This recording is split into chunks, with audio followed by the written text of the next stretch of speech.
فوز من الله إن الله بصير بالعباد ولا حول ولا قوة إلا بالله العلي العظيم حسبنا الله ونعم الوكيل نعم المولى ونعم النصير أعوذ بالله من الشيطان اللعين الرجيم بسم الله الرحمن الرحيم الحمد لله الذي لا مضاد له في ملكه ولا منازع له في أمره ولا شبيه له في عظمته ثم الصلاة والسلام على رسوله الكريم الأمي المكي المدني القرشي الهاشمي بالقاسم محمد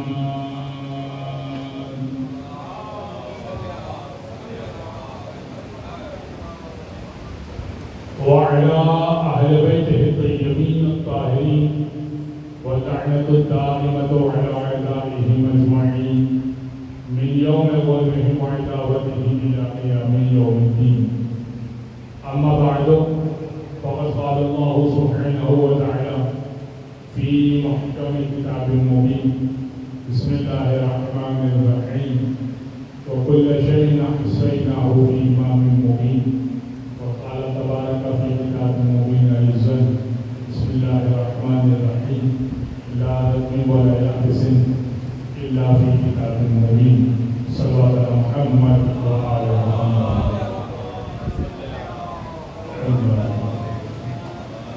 ایک منظم انداز سے صلوات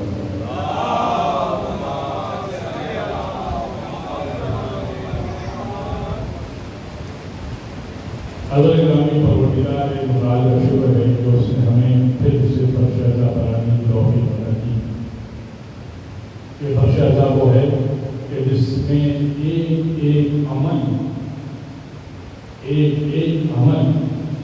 اس کا اجر میں کل عرض کیا تھا اپنی خدمت میں آج میں ایک اور بات پیش کرنا چاہتا ہوں کہ اس کا ایک عمل جنت سے کم نہیں ہے اس میں جنت سے کم پہلے میں کفار نے بات نہیں کی ہے کوئی یہ کام کر لے جنت والے کوئی یہ کام کر لے جنت والے حتیٰ کہ حدیث میں سوچ کر آیا تھا کہ میں کسی اور مقام پر پڑھوں گا امام نے فرمایا کہ امام باقر کی رحمت پڑھتا ہے کہ حدیث ہے کہ امام نے فرمایا اللہم صلی اللہ علیہ وسلم امام نے فرمایا من انشد فی الحسین شعرا ففی سبعین لہ وجبت لہ الجنہ جو حسین کی خاطر ایک شعر کہہ دے پڑھ دے اور 70 افراد اس پہ بکا کریں جو امام حسین کی خاطر ایک شعر کہے اور 70 افراد اس پہ بکا کریں فلاح الجنہ اس کو جنت والی ہو جاتی ہے پھر اس کے بعد امام نے کہا کہ نہیں بلکہ من انشد فی الحسین شعرا ففی 50 لہ وجبت لہ الجنہ جو حسین کی خاطر ایک شعر کہہ دے اور 50 افراد رو لیں تو جنت والی ہو جاتی ہے پھر امام نے کہا کہ نہیں بلکہ اگر کوئی شخص حسین کی خاطر شعر کہے اور ففی 30 لہ وجبت لہ الجنہ تو 30 افراد رو لیں تو جنت والی ہو جاتی ہے پہلے فرمایا 70 روئیں پھر فرمایا 50 روئیں پھر فرمایا 40 لہ 40 روئیں پھر فرمایا 30 روئیں پھر امام نے فرمایا 20 روئیں پھر فرمایا 10 روئیں پھر 20 کہا 20 روئیں پھر فرمایا کہ 10 روئیں وجبت لہ الجنہ پھر امام نے کہا من انشد فی الحسین شعرا فبکا اگر کوئی شخص حسین کے لیے کوئی شعر کہے اور خود بھی رو دے وجبت لہ الجنہ تو اس کو جنت والی ہو جائے گی یعنی آپ کوئی سامعین تو ہے نہیں کوئی کہہ سکتا تھا مولا 50 افراد 70 افراد 40 افراد 30 افراد 20 افراد 10 افراد کہاں سے لے کر آئے امام نے کہا کہ اگر کوئی شخص حسین کی خاطر شعر پڑھے اور خود ہی رکیہ کر لے تو وجب ہو جانا. اس کے بعد یہاں پہ رکی نہیں حدیث. امام نے فرمایا اور پھر اگر کوئی شخص حسین کی خاطر شعر کہہ دے اور رونے جیسی شکل بنا دے اس پر بھی جنت واجب ہو جائے. آپ غور کریں جنت کتنی سستی ہے. حسین کے نام کیا ہے؟ حسین. ہاں آمادہ ہو جائیں ہم آمادہ ہو جائیں, سیریس ہو جائیں, رونے والی کیفیت ہو, چہرے پہ حسن و ملال ہو, معلوم ہو کہ ایام عزا چل رہے ہیں, لباس سے معلوم ہو. آج کل میں نے سوچا تھا کہ اس کے اوپر کچھ گفتگو کروں گا, ابھی آواز جب تک پہنچے گی گھروں میں انشاءاللہ عوام اپنے گھروں سے تشریف لائے گی.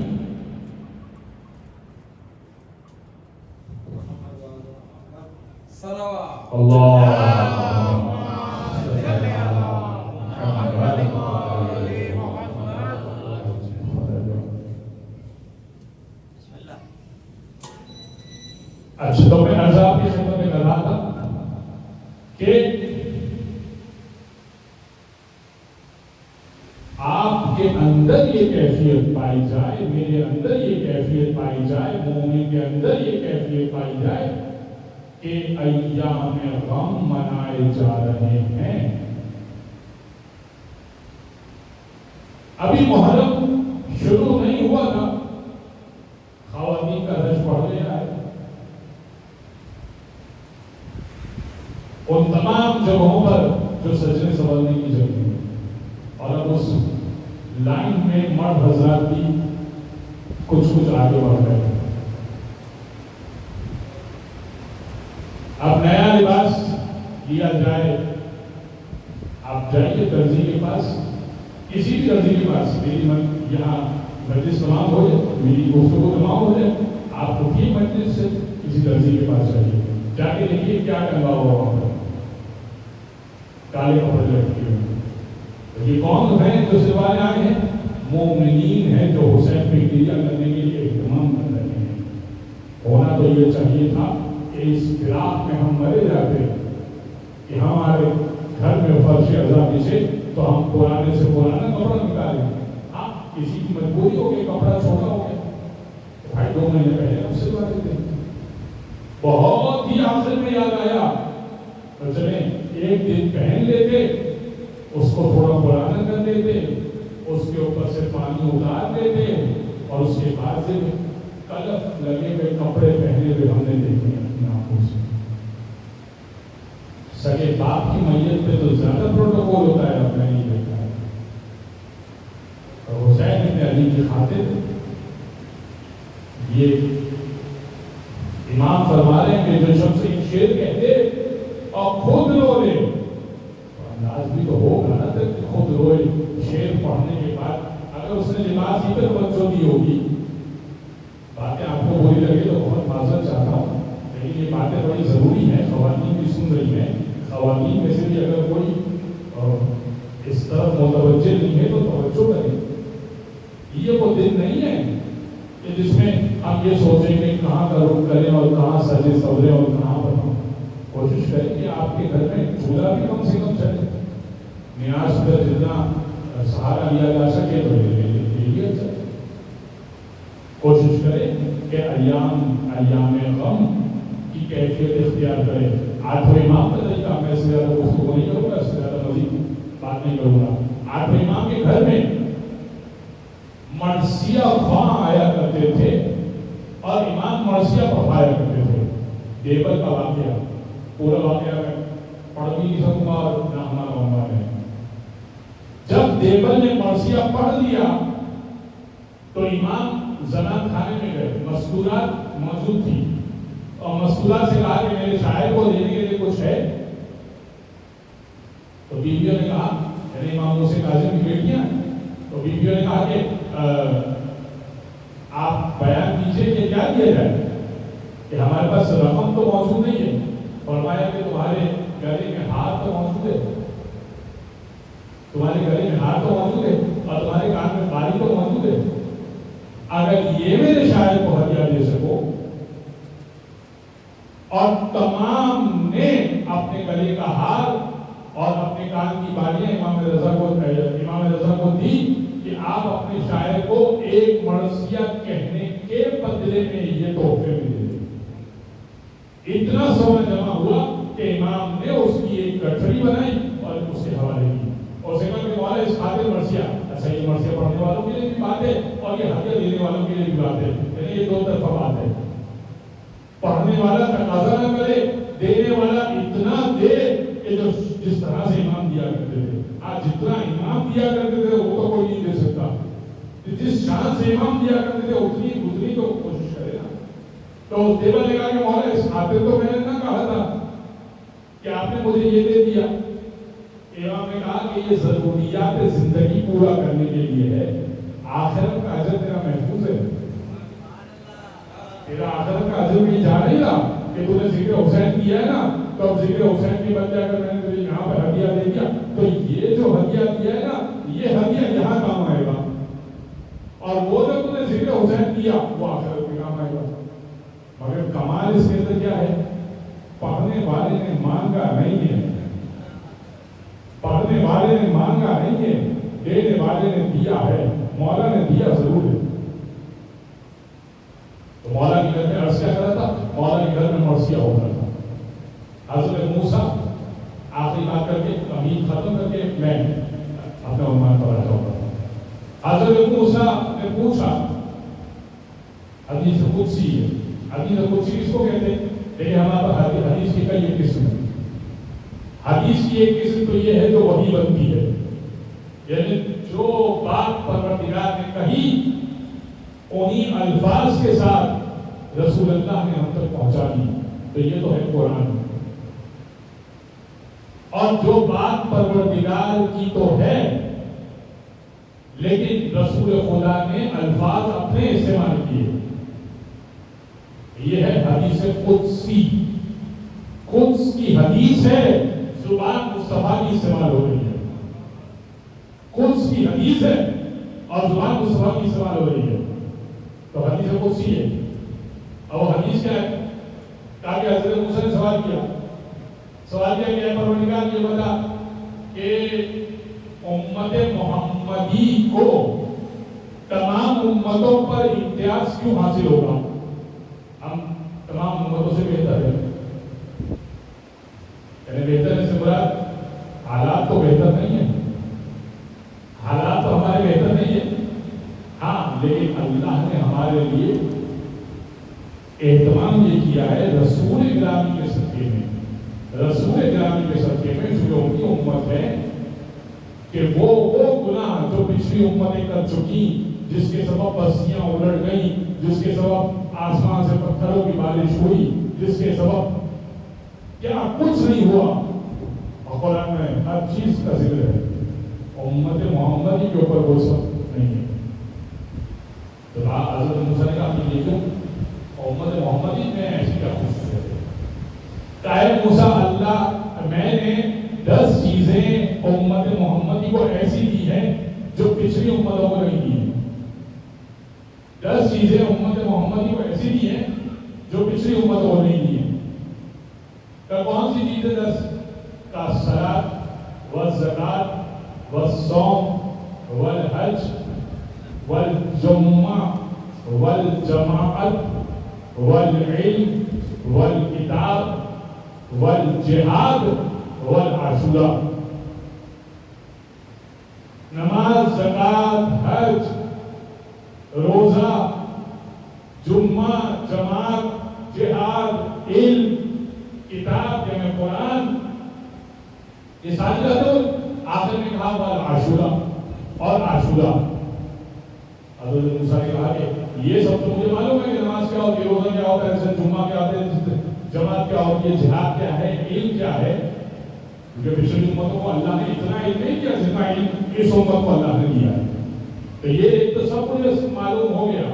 کتاب جیسی کتاب مصطفیٰ کی امت کے پاس ہے ویسی کتاب کسی اور کے پاس نہیں ہے۔ جیسی کتاب ہمارے پاس موجود ہے، کتاب انجیل جس طرح کی ہمارے پاس ہے، ویسی کتابیں توریت اور زبور اور انجیل تو نہیں تھی۔ طیب سمجھ میں آ گیا. ہمارا عاشورہ، یہ عاشورہ کیا ہے؟ عاشورہ کیا چیز ہے؟ فرمایا المنسیہ والبکا والتباکی علی ولد مصطفیٰ.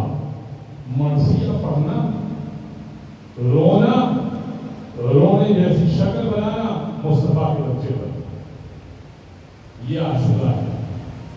حدیث قدسی کے اندر یہ الفاظ ہیں عاشورہ کو سمجھانے کے لیے. کیا ہے؟ مرثیہ پڑھنا، رو لینا، رونے جیسی شکل بنانا، المرثیہ والبکا والتباکی. تباکی یہ بہت امپورٹنٹ ہے، بعض دفعہ رونا نہیں آتا. بس صورت امکان جو آپ کیفیت اختیار کرتے ہیں کہ اندر سے مغموم ہے، آنسو نہیں کرے، تو یہ بھی عاشورہ ہے. یہ ہے عاشورہ، موسیٰ کی عاشورہ ہے. اس کے سبب سے میں نے امت مصطفیٰ کو امتیاز بخشا کہ پچھلی امتیں اتنی اچھی نہیں ہیں جتنی امت یہ اچھی ہے. بہت اللہ نے پھر مزید چیزیں نوازی، جس سے ایک چیز یہ ہے کہ اللہ نے ہماری نیکی کے بارے میں ایک چیز بیان کر کے اپنے موضوع پہ آؤں گا. ہماری نیکی کے بارے میں کیا کیا؟ پچھلی امت کا کیا تھا؟ نیکی کرو گے تو لکھی جائے گی. ہمارا یہ ہے کہ نیکی کا ارادہ کر لو تو لکھی جاتی ہے. پچھلی امت کا یہ تھا کہ گناہ کا ارادہ کر لو گے تو لکھ دیا جائے گا. ہمارا یہ ہے کہ گناہ کرو گے تو لکھا جائے گا. ارادے سے گناہ نہیں ہوگا. یہ امت مصطفیٰ کو پھر پروردگار نے مزید چیز بتاتی ہے. چلو آپ پڑھو صلی اللہ توجہ ہے ذرا. لہذا ہر چیز جو قرآن میں ہے وہ امام کے پاس ہے. ہر چیز جو امام کے پاس ہے وہ قرآن میں موجود ہے. یہ ہم کوشش کر رہے ہیں اسٹیبلش کرنے کی اور اس بات کو پیش کرنے کی. حتیٰ کہ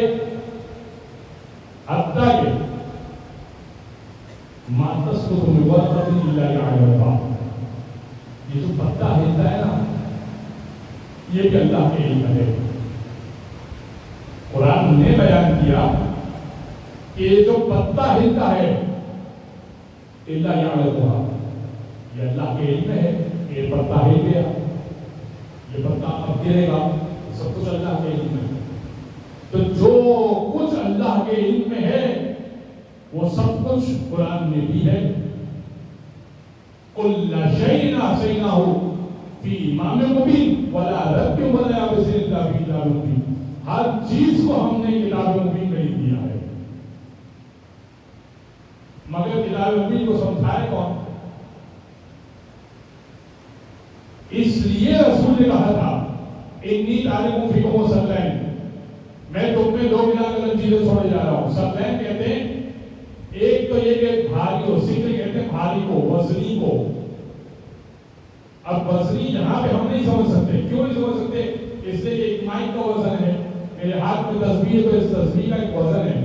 لیکن یہ وزن پروردگار نہیں کہتا، کیونکہ یہ وزن جو ہے اسکیل پر آ جاتا ہے. کسی نہ کسی اسکیل پر اس وزن کو آپ ناپ سکتے ہیں.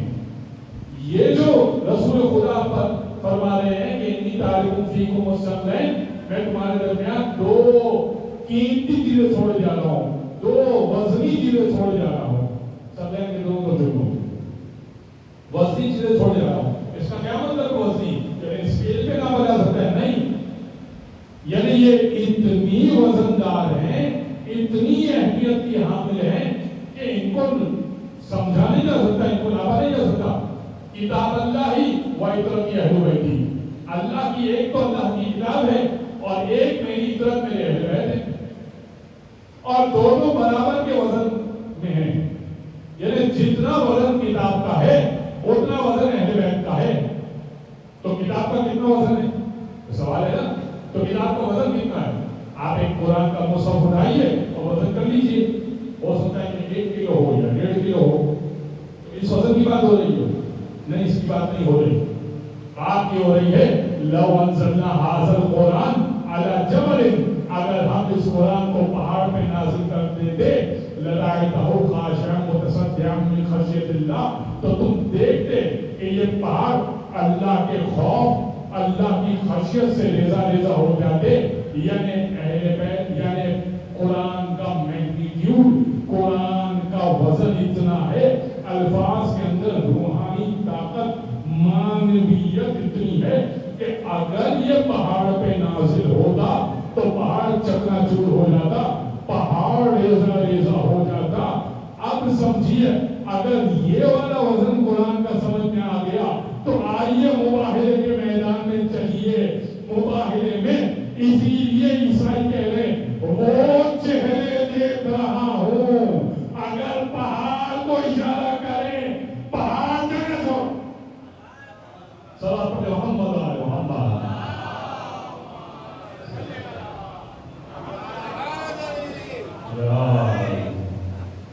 توجہ ہے، یعنی قرآن کا وزن،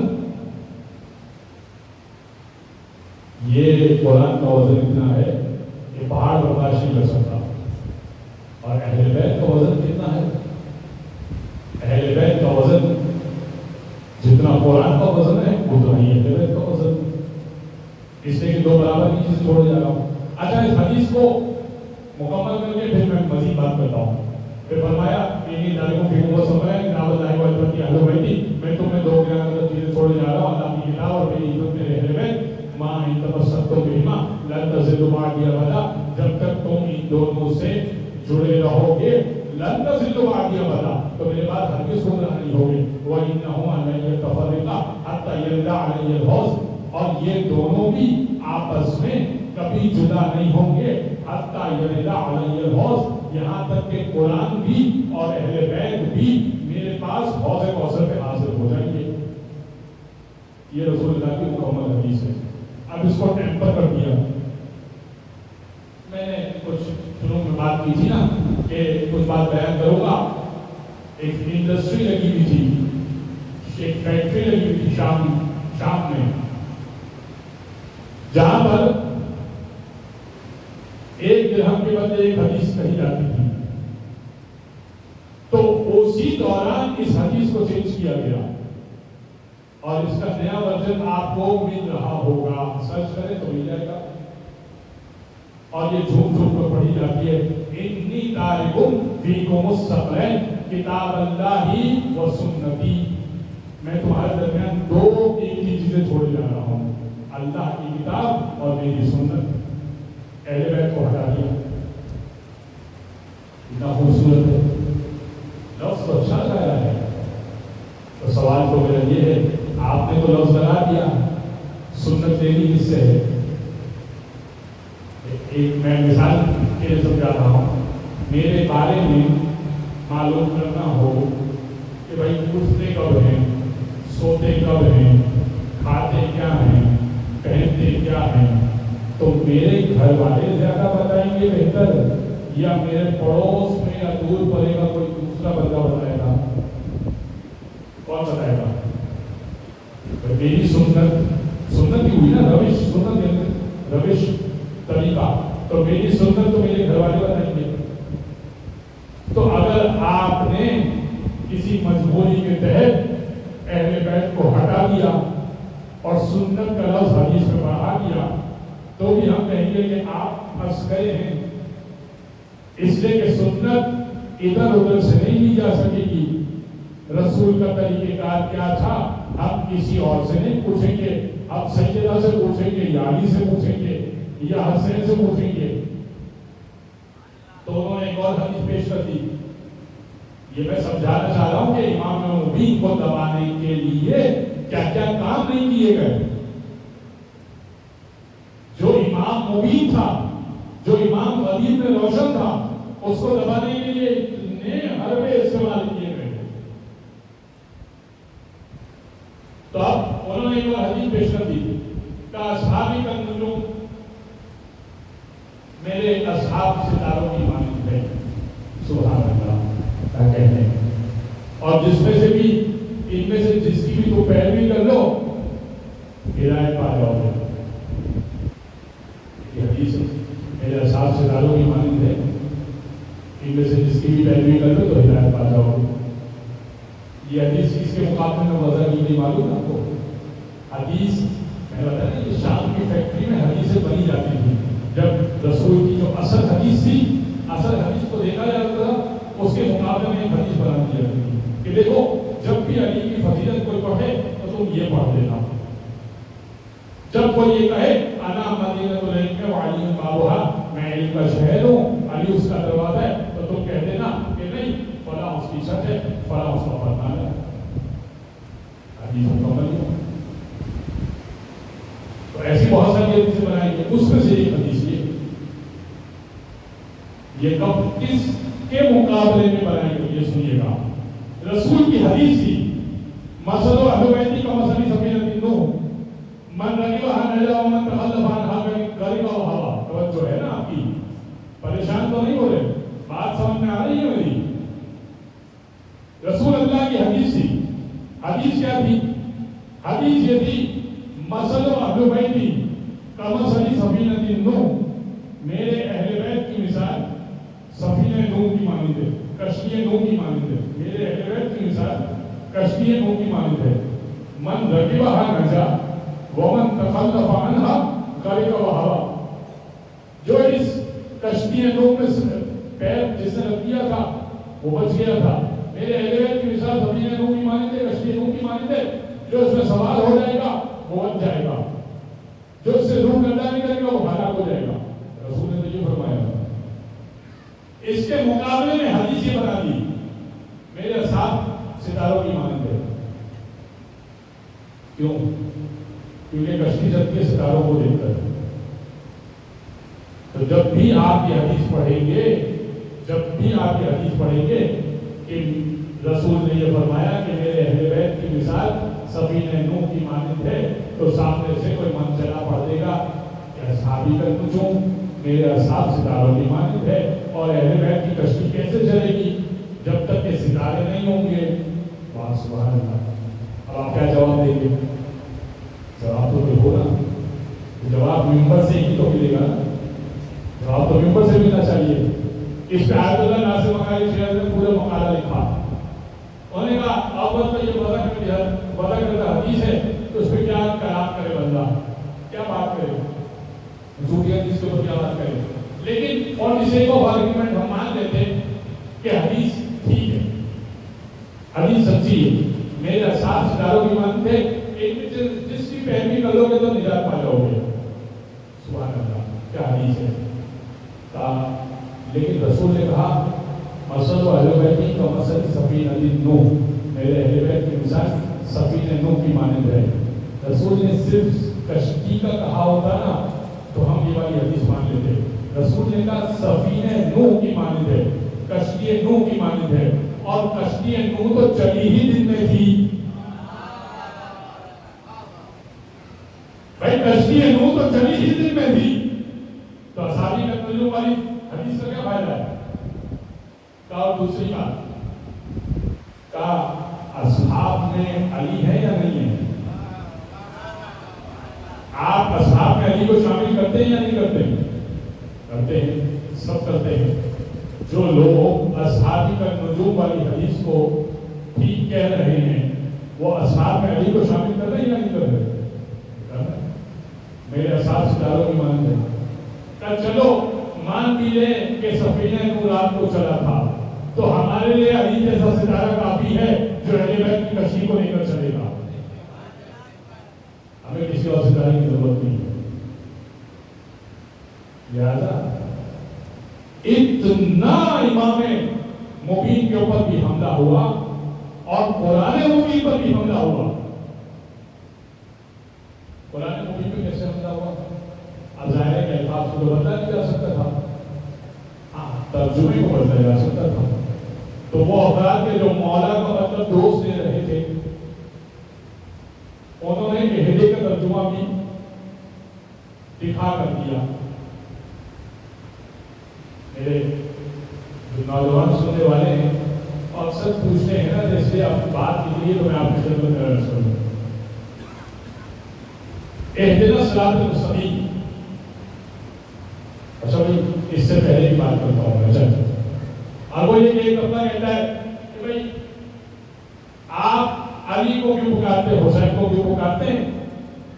جب آپ قرآن کی بات کرتے ہیں تو قرآن میں اللہ نے کہہ دیا ایاک نعبد و ایاک نستعین، اے پروردگار ہم تیری ہی عبادت کرتے ہیں، تجھ ہی سے مدد مانگتے ہیں۔ اچھا ہے بھی یہی ترجمہ؟ تو جب پروردگار نے کہہ دیا تیری ہی عبادت کرتے ہیں اور تجھ ہی سے مدد مانگتے ہیں، تو ضرورت کیا؟ یا اللہ مدد ہونا چاہیے، اس کے آگے کچھ نہیں ہونا چاہیے۔ واہ سبحان اللہ، بات تو اچھی ہے، لیکن یہ وہی بات ہے کہ جب کسی نے کسی سے پوچھا تھا کہ حضور تو نماز کیوں نہیں پڑھتے، حضور آپ نماز کیوں نہیں پڑھتے؟ ابن عباس نے کسی سے پوچھا تھا، میں کسی کا نام نہیں لے رہا، وہ کسی کا نام نہیں لے رہا، ابن عباس نے کسی سے پوچھا تھا کہا کہ تو نماز کیوں نہیں پڑھتا؟ تو قرآن میں 2 مرتبہ اللہ نے مذمت کی ہے نماز پڑھنے والوں کو۔ کہا ایک تو یہ کہا لا تقربوا الصلاۃ، نماز کے قریب بھی مت جانا، اور دوسری مرتبہ کہا ویل للمصلین، نمازیوں پہ لعنت ہو، سورہ ماؤن میں کہا۔ ابن عباس سے کہا تجھ پہ لعنت ہو۔ کیوں؟ قرآن نے کہا آیت میں غلط پڑھ رہا ہوں، اس نے کہا آیت میں غلط پڑھ رہا ہوں، کہا آیت تو پڑھ رہا ہے، آدھی پڑھ رہا ہے، آیت کو پڑھ رہا ہے، آدھی پڑھ رہا ہے، آدھی بات دیں گے تو پھر یہی ہوگا۔ کہا اللہ یہ کہہ رہا لا تقربوا الصلاۃ وانتم سکارا، نماز کے قریب بھی مت جانا جبکہ حالت نشہ میں ہو۔ آگے بھی تو بات سن لے، اللہ آگے کیا کہہ رہا ہے، جبکہ حالت نشہ میں ہو تو نماز کے قریب نہ جانا۔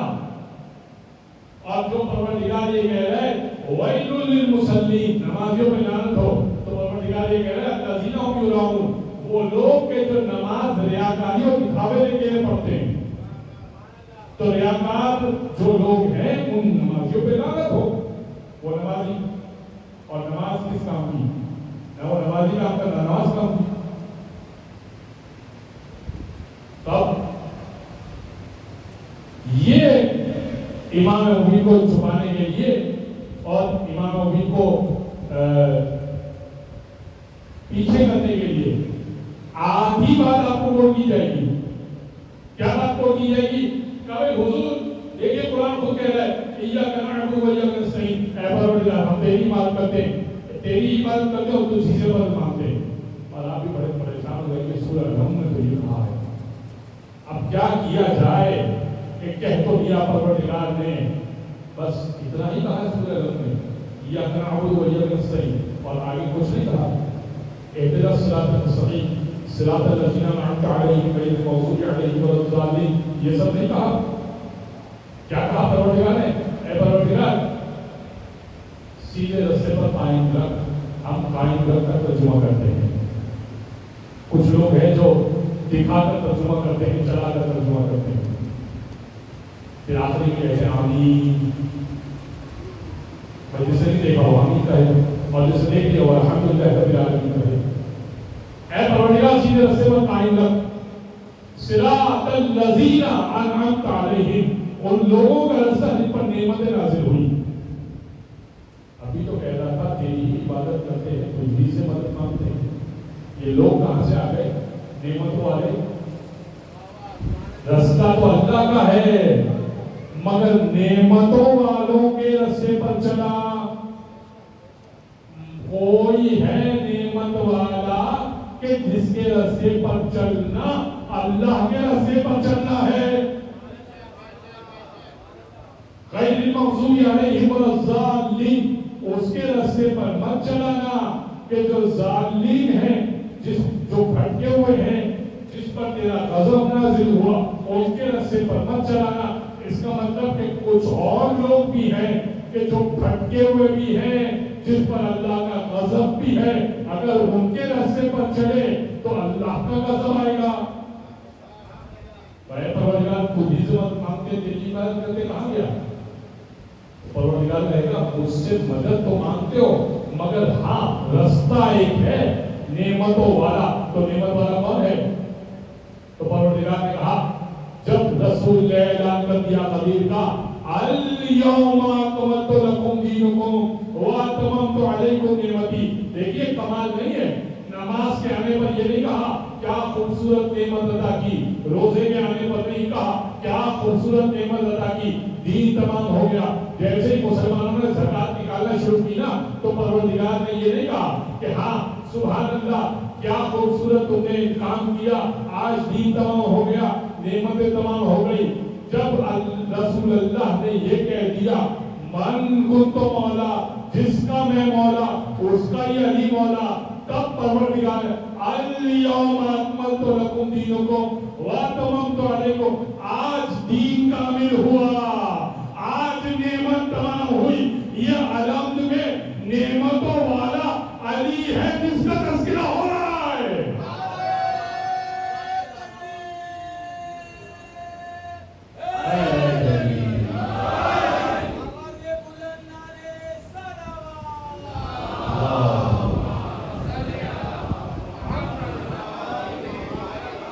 یہ علم میں نعمتوں والا علی ہے جس کا تذکرہ ہو رہا ہے، یہ علم میں نعمتوں والے حسن ہے جس کا تذکرہ ہو رہا ہے، نعمتوں والے حسین ہے جس کا تذکرہ ہو رہا ہے۔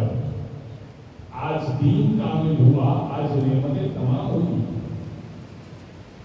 اگر آپ کو کوئی آدھی بات کر کے کوشش کرے کہ دیکھو قرآن میں تو یہ لکھا ہے، آپ نے ساری باتیں مانی قرآن کی، یوم ندعو کل اناس بامامہم، قیامت کا دن ہوگا اور ہر ایک کو اپنے امام کے ساتھ بلایا جائے گا۔ آپ کا اس وقت کا امام کون ہے یہ بتائیے؟ اس وقت کے امام کی ضرورت کیا ہے؟ تو سبحان اللہ، یہ فرشتے کس پہ نازل ہو رہے ہیں؟ جب شب قدر آ رہی ہے، شب قدر آ رہی ہے تو پروردگار کہہ رہا ہے اِنَّا أَنزَلْنَاهُ فِي لَيْلَةِ الْقَدْرِ وَمَا أَدْرَاكَ مَا لَيْلَةُ الْقَدْرِ، ہم نے اس قرآن کو شب قدر میں نازل کیا اور تم کیا جانو کہ شب قدر کیا ہے؟ لَيْلَةُ الْقَدْرِ خَيْرٌ مِّنَ أَلْفِ شَهْرٍ، یہ جو ایک رات ہے نا 1000 مہینوں سے بہتر ہے۔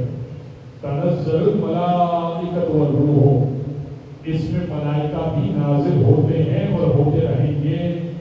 تنزل کنٹینیوس ٹینس ہے، تنزل الملائکۃ والروح فیہا بإذن ربہم من کل امر، اس رات میں ملائکہ نازل ہوتے ہیں اور ہوتے رہیں گے سارا امر لے کر، بإذن ربہم من کل امر، اللہ کے اذن سے سارا امر لے کر۔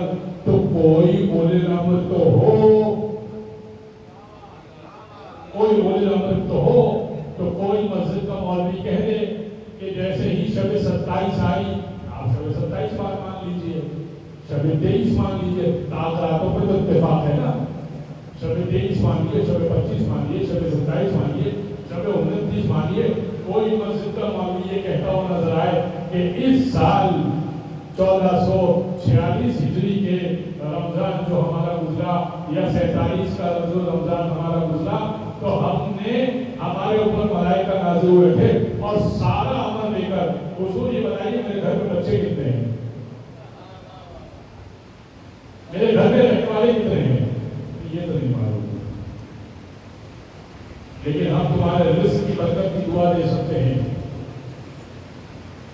ہم فلاں چیز سارا عمل لے کر ملائکہ نازل ہوتے ہیں۔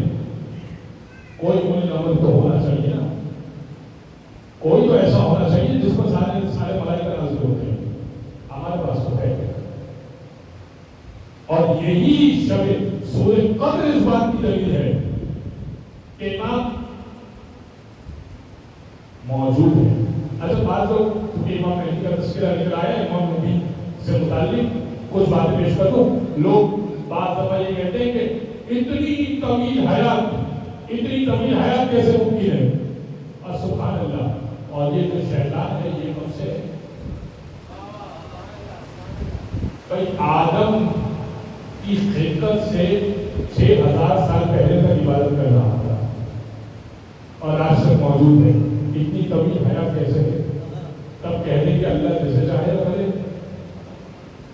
تو شیطان پہ تو پورا یقین اور اطمینان ہے، اللہ کے بھیجے ہوئے میں یقین اور اطمینان نہیں ہے۔ اچھا غائب ہے تو ہدایت کیسے کر رہے ہیں؟ اور یہ جو آپ نے اتنے سارے حضور شیطان نے بہکا دیا، کیسے بہکایا؟ گھر پہ آیا تھا دس دے کر نہیں، دل میں وسوسہ آتا ہے، القا کرتا ہے، دماغ کو بھڑکاتا ہے۔ یہ جو دل میں وسوسہ آتا ہے، دماغ کو بھڑکاتا ہے اور آپ گناہ کرتے ہیں، ہمارے دل و دماغ میں جب خیال آتا ہے تو ہم مسجد وفا کرتے ہیں، یہ حسرت حجت عنایت کرتے ہیں۔ سلام علیہ محمد علیہ محمد۔